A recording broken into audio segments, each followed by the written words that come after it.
अस्सलामु अलैकुम वरहमतुल्लाहि ताला वबरकातुहू। एक भाई ने सवाल किया कि हज़रत जिस कमरे के अंदर कुरान शरीफ रखा हो क्या उस कमरे में हम बिस्तरी करना जायज़ है।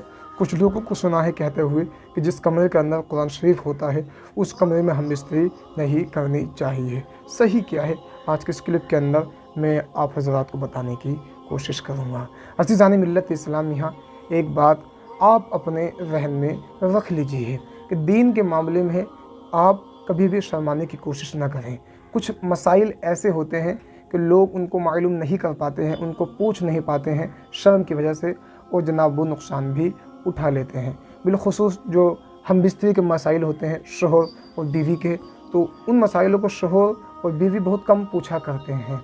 आप इस तरह के मसाइल मालूम कर सकते हैं, लेकिन आलिमाना अंदाज में पूछें, अच्छे अल्फाजों का चुनाव रखें। अच्छे अल्फाजों का चुनाव रखने के बाद आप किसी भी तरह का मसला मालूम कर सकते हैं।